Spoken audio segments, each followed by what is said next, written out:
Hey guys, we are so back. Haven't made one of these in a while, but I realized I actually had some stuff I wanted to talk about with Wilds, and what better way to do it than in one of these? Just like old times. So, Wilds released about 2-ish weeks ago? As of releasing this video, might be closer to 2.5, and I've been playing it non-stop.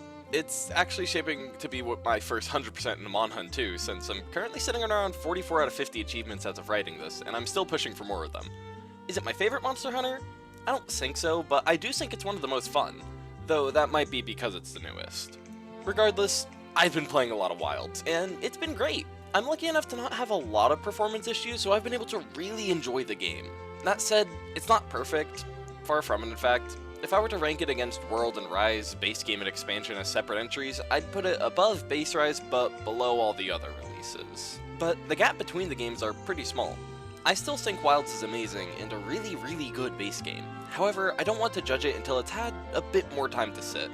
I plan on writing a review for the whole thing, but I want to put that out after the first few title updates. But that doesn't mean there's nothing to talk about, and in fact there's something specific that's got my attention recently. If you're a fan of Monster Hunter, you probably already know that the game wasn't really super popular in the West until World's release, and even then it was still decently niche. As niche as it was during 4th Gen? Absolutely not, but still not exactly being seen by everyone. Rise did the same thing but to a lesser extent, but I do know some people who thought Rise looked more interesting than World because its gameplay was faster, and that got them to buy it. And that led us to Wilds. The series is more popular than ever before, and Wilds being announced at the Game Awards 2023 was only getting it more attention. I saw tons of videos from big gaming channels who had never played Monster Hunter before talking about it, and it was pretty cool. I really like seeing the series get more popular. But with all of these new people to the series coming in, we see a lot of these channels who don't really know anything about Monster Hunter trying to treat it like other series. For example, I saw a video on Instagram about what the, quote, best weapon in Wilds is, and the way they determined that was via speedrun times for Tempered Arkfeld. Normally I wouldn't really care for stuff like this, but something just felt off to me. I think it's the fact that there isn't really a best weapon in Monster Hunter. Are some weapons better than others? Sure. Are there some weapons that can kill monsters faster than others? Yeah, if you have the right build. However, every weapon is completely usable, and I think that's what threw me off. With so many new eyes drawn to Wilds, we see things being applied to Monster Hunter that just don't really work with Monster Hunter. In fact, I think that saying there is a best weapon could actually be detrimental to newer players, since some people who want to play the best weapon in the game might not actually play the weapon they would be drawn to otherwise, and if they don't like what that best weapon is, then it might push them away from the game.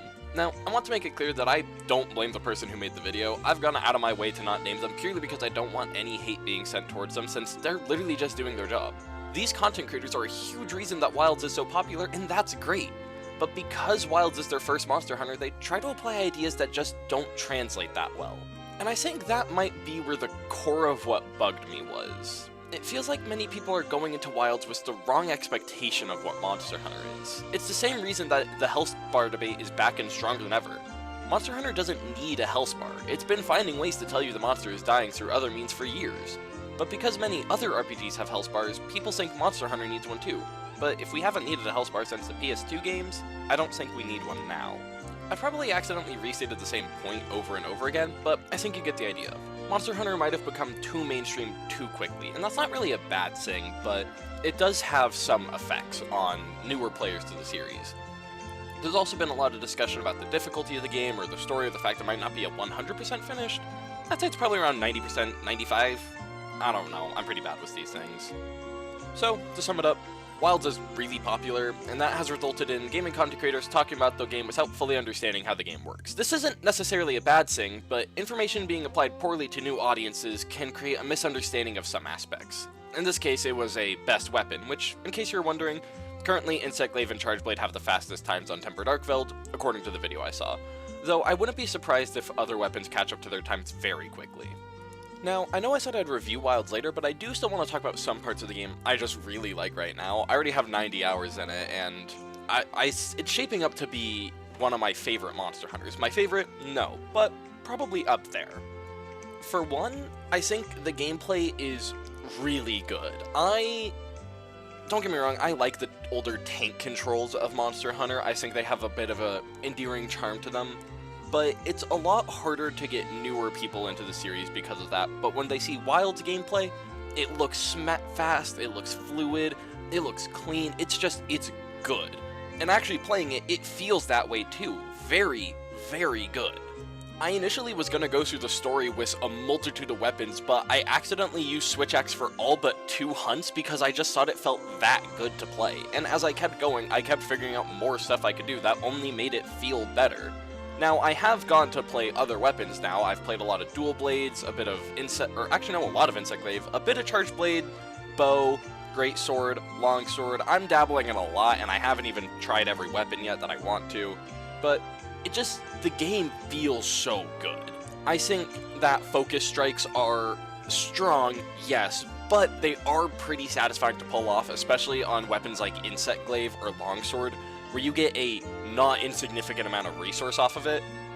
Switch Axe doesn't feel the greatest to use because you just get gauge, but it's pretty easy to build up gauge with other means.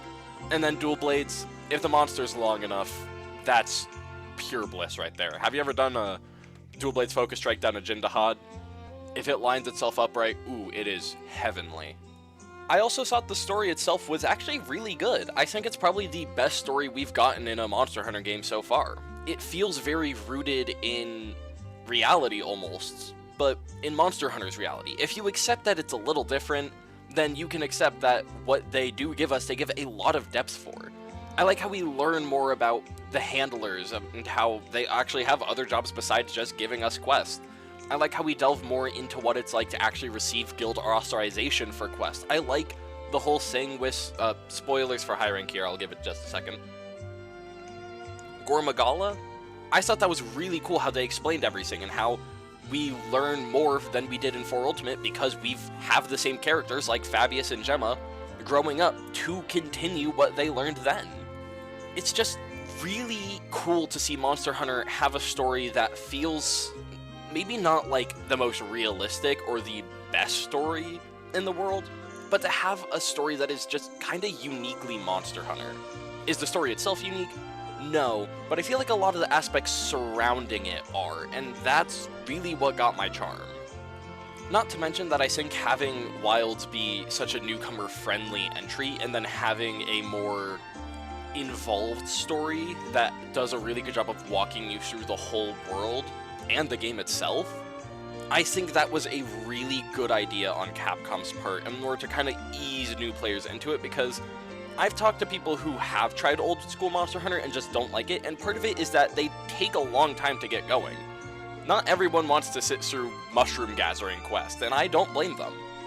However, Wilds gets you straight into the action with a really cool opening scene, then followed by fighting a Chotcabra. You don't have it World cut out the mushroom gathering quest straight into, small monster quest.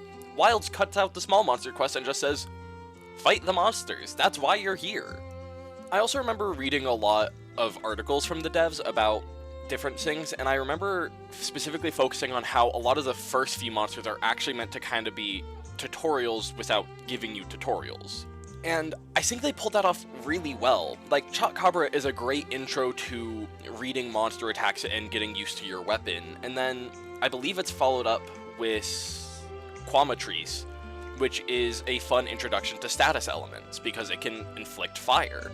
And then you fight Lalabrina, which the dev said was specifically meant to teach you how to, use your camera to follow the monsters, because that thing will not stop moving. Not to an annoying extent, but to the point where it's I turn my camera to face it, and then I already have to turn my camera around sometimes.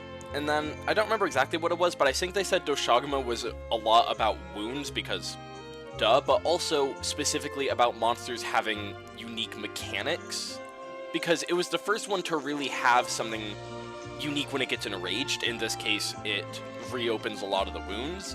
And while some of the other ones, Balahara dives into the ground, Kongalala gives you status elements that make you can't use your items, Lalabrina can paralyze you, Doshaguma was I guess just a way to introduce that it can be more than just that for a monster's mechanic, and I think that was really cool. In terms of the new monsters we got, I definitely think my favorite are the cephalopods. New Udra and Shuwu are so cool. I think it's a great skeleton, and the Shuwu introduction being right after the Ebony Odogran one, that was just that was perfect to me. I thought that was so good. I loved that. Great choice. It really threw me for a loop.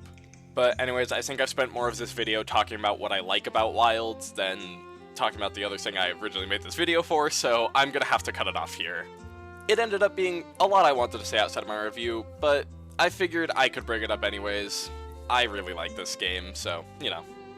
I was initially going to make a video, like, going through my experience with the story, but I realized that my footage was kind of boring, and I also got sick, and I didn't want you guys to have to listen to me sniffle into my mic every 5 seconds as I recorded. But there were other things I could talk about since I clearly like Monster Hunter. Also, I plan on streaming Wilds and other Monster Hunter games a little more frequently, especially now that I'm no longer sick. I think it'd be really fun to play some Monster Hunter with you guys, and I always love chatting with you all during streams. So, I hope you all have a good day. If you feel so inclined, like, subscribe, do all that. Thank you all so much for watching, and I'll see you later.